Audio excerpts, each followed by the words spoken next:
বাংলাদেশ আনসার বাহিনীতে নতুন একটা সার্কুলার প্রকাশিত হয়েছে।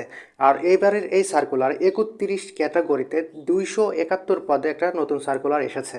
তো বাংলাদেশ আনসার বাহিনীর এই নতুন সার্কুলার ৩১টা ক্যাটাগরির মধ্যে ৪-৫টা ক্যাটাগরি কিন্তু খুবই গুরুত্বপূর্ণ এবং এখানে কিন্তু পদসংখ্যা বেশি। তো যার কারণে যারা এই ধরনের সরকারি চাকরি খুঁজছেন আমি তাদেরকে বলবো যেসব পদের পদসংখ্যা বেশি সেগুলোতে আপনারা আবেদন করবেন।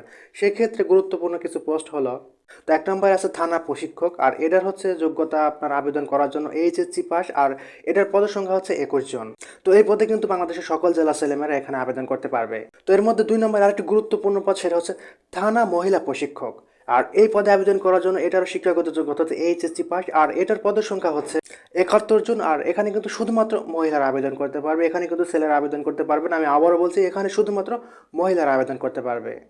তো ৩ নম্বরে আরেকটা গুরুত্বপূর্ণ পদ, সেটা হচ্ছে মহিলা আনসার। আর এখানে আবেদনের যোগ্যতা হচ্ছে এসএসসি বা সমমানের পাশ, অর্থাৎ যারা এসএসসি পাস করছে তারা এখানে আবেদন করতে পারবে। আর এটার পদসংখ্যা হচ্ছে ৪৮ জন। আর এখানে উচ্চতা রয়েছে ৫ ফুট ২ ইঞ্চি, অর্থাৎ যাদের উচ্চতা সর্বনিম্ন ৫ ফুট ২ ইঞ্চির উপরে তারা সবাই এখানে আবেদন করতে পারবে। ৪ নম্বরে একটা গুরুত্বপূর্ণ পদ রয়েছে, সেটা হচ্ছে অফিস সহায়ক। আর এই পদে আবেদন করার জন্য শিক্ষাগত যোগ্যতা হচ্ছে এসএসসি পাস সমমানের পাশ, অর্থাৎ এসএসসি পাস করে থাকলে আপনারা এখানে আবেদন করতে পারবেন। আর এই পদের পদসংখ্যা হচ্ছে ২৪ জন। আর এখানে কিন্তু ছেলে এবং মেয়ে বাংলাদেশের সকল জেলার ছেলেমেয়েরা এখানে আবেদন করতে পারবে বা অফিস সহায়ক পদের জন্য আবেদন করতে পারবে বাংলাদেশ আনসার বাহিনীর এই নতুন সার্কুলারে। তো বাংলাদেশ আনসার বাহিনীর এই নতুন নিয়োগ বিজ্ঞপ্তিতে আপনাদেরকে অনলাইনের মাধ্যমে আবেদন করতে হবে।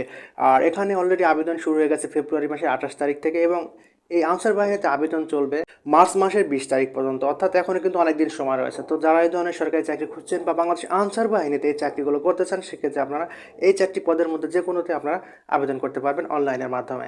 তো আপনাদের উদ্দেশ্যে একটা গুরুত্বপূর্ণ কথা বলে রাখি, আপনাদেরকে কিন্তু বাংলাদেশ আনসার বাহিনীর যে ওয়েবসাইট রয়েছে, সরকারি ওয়েবসাইট রয়েছে, সেই ওয়েবসাইটের মাধ্যমে আপনাদের যাবতীয় তথ্য দিয়ে আপনাদেরকে সার্কুলারে আবেদন করতে হবে। আপনারা কিন্তু অনলাইনের মাধ্যমে নিজের মোবাইল ফোন বা ল্যাপটপ বা কম্পিউটার ব্যবহার আবেদন করতে পারবেন। কিন্তু যদি মনে করেন যে আপনি পারবেন না, সেক্ষেত্রে যদি আমার থেকে কেউ আবেদন করে নিতে চান, সেক্ষেত্রে আমার সাথে যোগাযোগ করতে পারেন, কমেন্টে জানাতে পারেন বা ইনবক্সে জানাতে পারেন যে ভাই আমি আপনার থেকে বাংলাদেশ আনসার বাহিনীর এই সার্কুলারে আবেদন করে নেব। সেক্ষেত্রে আপনাদের যাবতীয় তথ্য দিলে আমি আপনাদেরকে অনলাইনের মাধ্যমে আবেদন করে দিতে পারবো। তো এই ভিডিও বিষয়ে যদি কারো কোনো প্রশ্ন থাকে বা মতামত থাকে তাহলে কমেন্টের মাধ্যমে জানাতে পারেন। আর ভিডিওটি দেখে যদি উপকারী মনে হয়ে থাকে তাহলে একটি করে ভিডিওটি শেয়ার করে দিবেন, যাতে করে আপনার একটি শেয়ারের মাধ্যমে আর অন্যরা এই বিষয়গুলো সম্পর্কে জানতে পারে। তো যারা এই ধরনের চাকরি করতে আগ্রহী তারা এই সার্কুলারটি দেখে আবেদন করতে পারে। তো ধন্যবাদ সবাইকে।